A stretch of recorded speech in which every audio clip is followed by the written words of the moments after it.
Most likely, it's that one.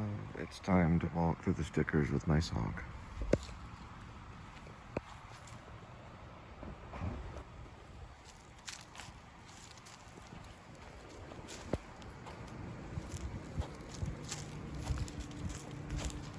Knowing it's not fractured, it makes a big difference. It's kind of a mental thing. I'm hypersensitive.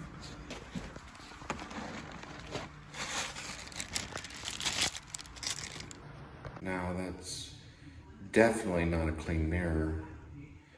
Let's see if that hand set. Oh yeah, it's the invisible kind. Water? Oh.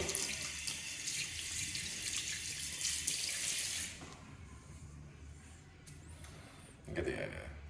There's the other hand.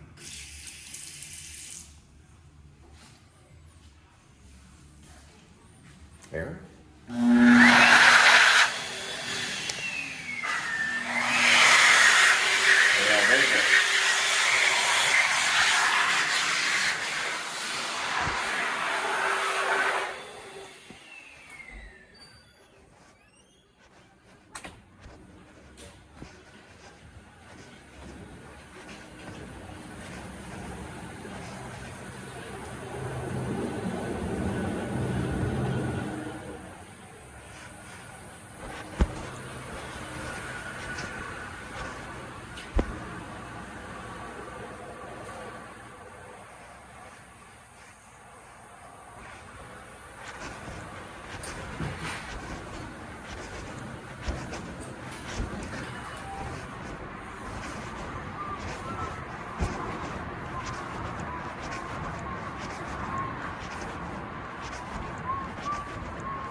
Time the blister goes down.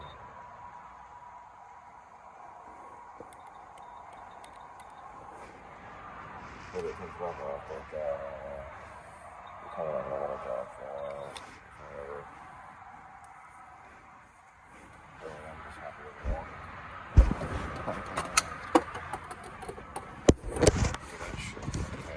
Oh wow, it was on the entire time. That was me mumbling to myself a year. That was my plan. About the blister and the, yeah, the heel pin's gonna be gone probably about a week. I can tell already. Don't ask me why I know this. There's a blister, and once the blister goes down, that was from the brace. Once that's down, the heel pain will be gone. It's like one injury for another. It's a barter trading with the body. It's a very strange world that we live in. Anyway.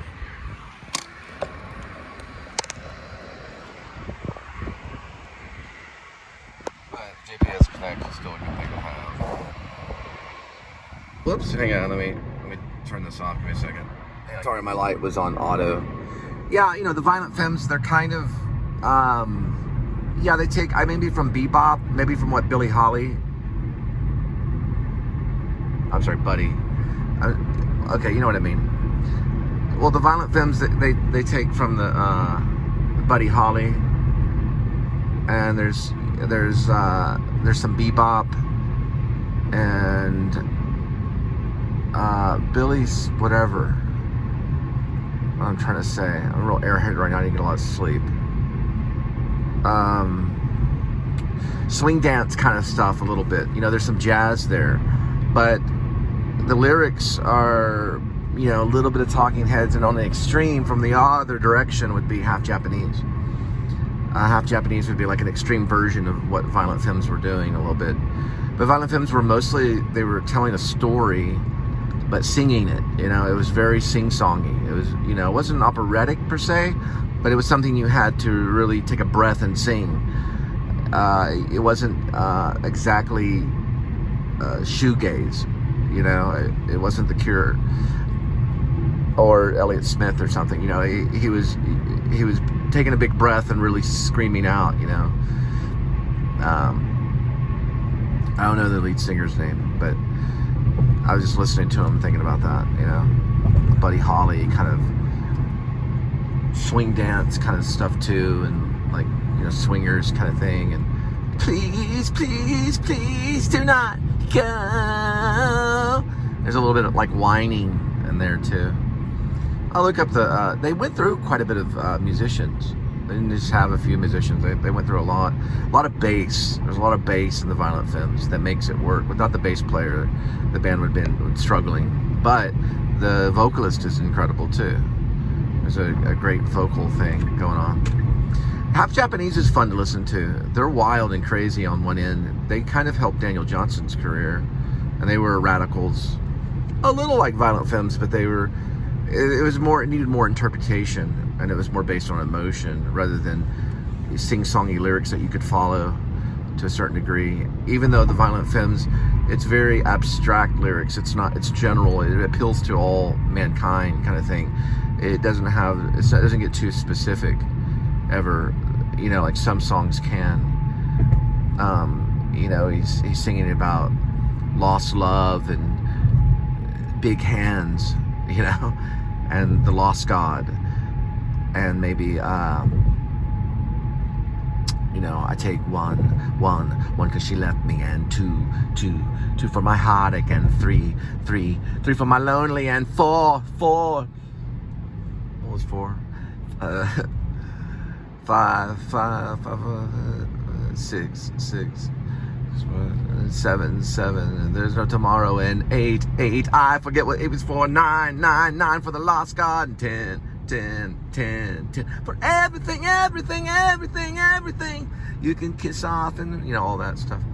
I have to go back and listen to it. He did a version of it just recently. He's still around. The Violent Femmes, the whole band's still around. Sorry for massacring that. I just was thinking about it.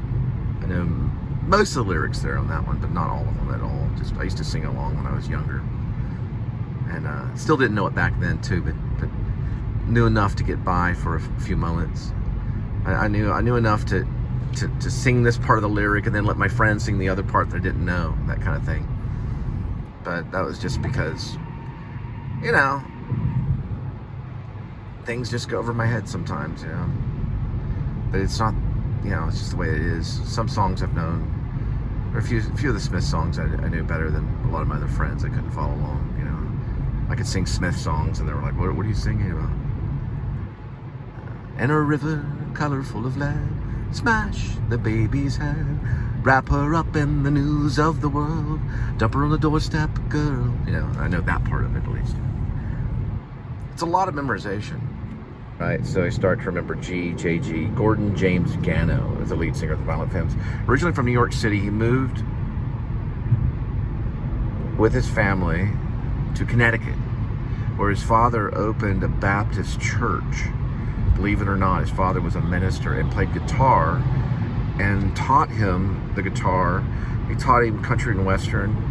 He taught his son how to play gospel music on the guitar, and that's so much in there. I said Buddy Holly, but that's where the country kind of comes. His dad probably knew a few Buddy Holly songs, but his dad was a gospel minister from a Baptist, and so eventually they get to Milwaukee in 1981. He forms the Violent Femmes, so that makes a lot of sense. He originally was an actor. He was an accomplished actor. And he had his own community group in Connecticut, I believe. So I think he wanted to be an actor, which it's so much in his lyrics. You know, the 9, 9, 9 for a lost God, 10, 10, 10, 10 for everything, everything, everything, everything. You know, he's really getting emotional, hitting like peaks and stuff, just like an actor would on stage, you know. It's very theatrical, I guess you could say, maybe. But yeah, his name is Gordon Gano. I think Gordon James, yeah, it's G-J-G. Gordon James Gano. Like, you know, I'm looking this up. Violent Femmes, we were singing their songs in 1989, probably 1990, 2000, 2010, 2000. 35 years later, you know, I forgot this guy's name. And his dad was a Baptist minister. And, wow, you know. I would definitely say, you know, the Linda and Cole band, when we started in Carrollton, I think the Violent Femmes probably was probably my biggest influence, believe it or not. Listening to Bagels from New York, if you heard that song, we are we're probably closer to probably half Japanese kind of stuff. But the thing about Linda is, I don't know if Linda can sing on key, but I know she knows kind of what she's doing. She's kind of sing-songy talking. And she'll request to record. She's a very unique person. She does have a problem with alcohol. That's something that I don't know if she wants to beat. So with Linda, what I always say to myself, because I was raised Baptist, and I always say to myself, well, you know, maybe there is a place in the world for the alcoholic. You know, Jesus would show compassion. I don't think Jesus would walk up to an alcoholic and say, stop drinking or you're going to burn in hell. I think a Baptist might, but I don't think Jesus would. He would see her place. We all have our sin. The Baptist would be judgmental, but Jesus would not. There'd be a place for it. I know it sounds crazy. I don't promote it, but she will go with withdrawals without it. The addict is here. The one that's addicted is here. They're not going away. The sickness will not end in death, but unto the glory of the Lord. The sickness will not go away. The addict is here. It's a burden you have to deal with. Not everyone has to live with it. I have to admit, it's like living with a child at times. But then there is an adult planner there as well. She's not always drunk. There is sober times. And she's genius, and she's great at finding work when she really needs it. She's a people person, but she's older. You know, I'm 52, she's like in her 40s. I think we started the band, I was in my late 40s, and she was probably like getting ready to turn 40. And I was approaching 50, you know. But I think we needed it to understand, just to understand COVID. You know, it's like, okay, we are going to look forward that day to play our music and to write this song like pretty much on the spot, because with Linda, it's get up and go. It's not, let's plan this song for a week and make it sound really good. That's not what we were doing with the Mansions of Sunset Ridge. You can hear us pretty much rehearsing, but that's the recording.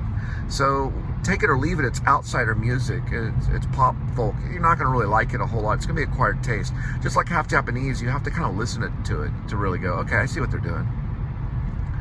But I don't think other musicians, you know, they would see it as probably lazy and stupid and on the spot. But I don't know. I think the one song we did that was based on the album, She Passed Out, I think that's actually a song. There's not a lot of mistakes in it. I don't think there's a restart in it. And I think it's actually a song. I don't know if all of them are really, like, let's say, a song per se, but they're definitely an attempt to make some type of music, which would fall into outsider music, you know. Daniel Johnston, I think he did fall into outsider music, but he was always a musician. You know, he was always perfect on everything. He always hit the right lyrics and never messed up. Really, really rarely ever. Now, he did sometimes, but rarely ever. He was a true musician. There is a perfection nature. There's a perfection spirit in music. You know, this is how the song goes. That's not how we were. I mean, we could recall it by listening and looking at the lyrics. Bagels in New York or something, we could like maybe do a few of that if we needed to, or Zodiac. I think, you know, Zodiac, all we're doing is reading from Wikipedia, or she reads from Wikipedia. I planned that on purpose because I said, well, if we ever do it live, we can just pull it up right here on Wikipedia, and she just reads Wikipedia and I play the thing, you know. And then there's the chorus, no one knows who you are, you know. It's not just about the Zodiac, but I don't know. You know, so we were just kind of we were just trying to find something, and COVID was our enemy. You know, COVID-19 was our enemy, but we could stay inside, we could have our instruments, and we could beat it by singing our songs together and keeping away from the world, which most bands I think do. They're always fighting something. You know, like COVID's gone now, but we're still extremely poor, and we do thirst sometimes after maybe playing another song. But because I'm here for 9 hours, we're lucky just to get the vlog and maybe talk about what we attempted to do. So some bands only play for like 4 years. I think one of the great bands, Joy Division, they were only really hitting it for maybe 2, maybe 3 years tops, and that's it. And they're like iconic forever, you know. They did a 2 or 3 year stint, and bam. Some even shorter. I don't think the Doors went that long either.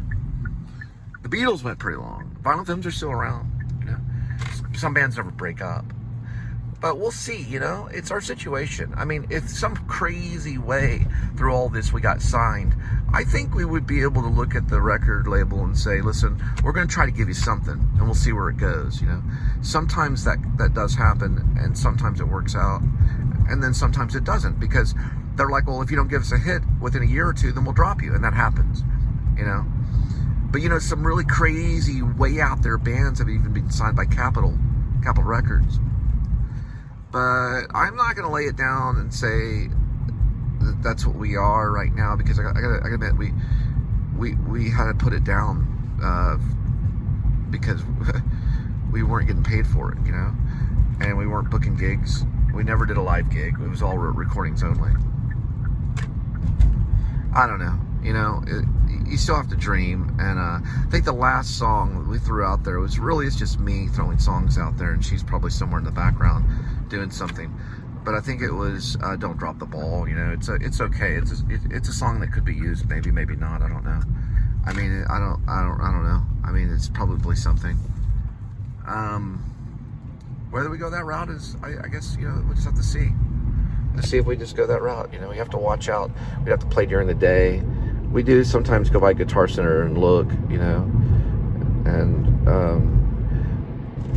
I know one thing about her is that her uncle worked with Steve Miller, Bob Hayden. He was extremely talented, and never became as iconic as Steve Miller, but there's a connection there for some reason. So she understands the nature of music, I think, but I don't think she has very much training other than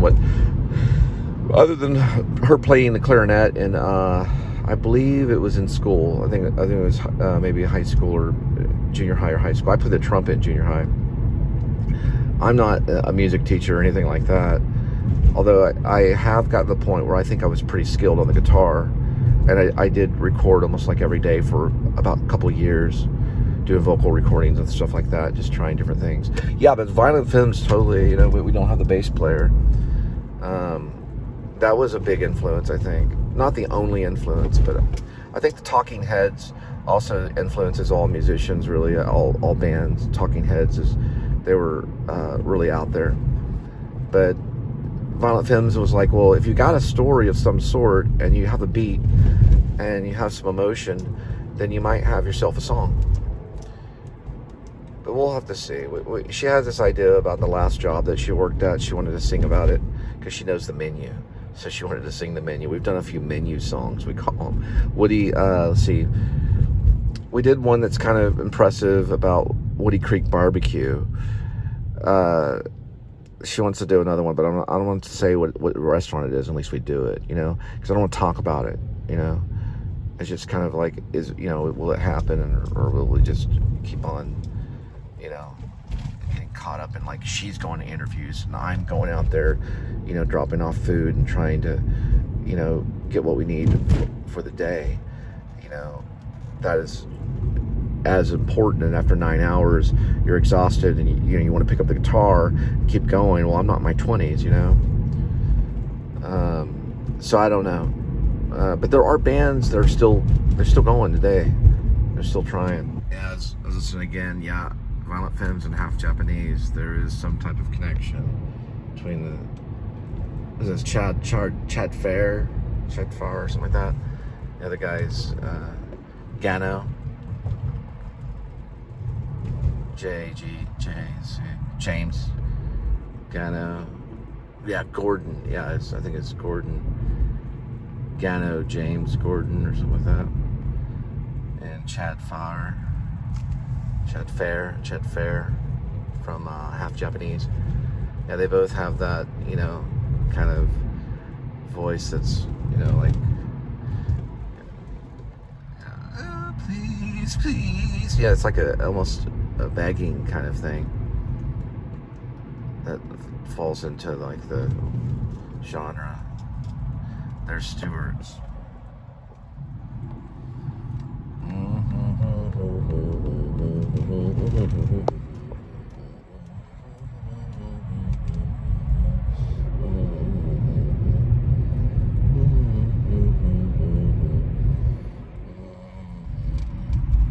Hey, Amy. It's Amy the Witch.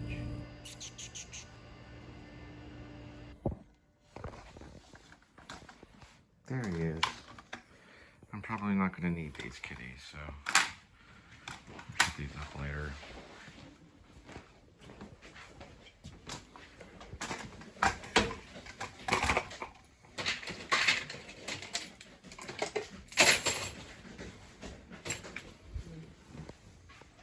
Just give me a second, kid.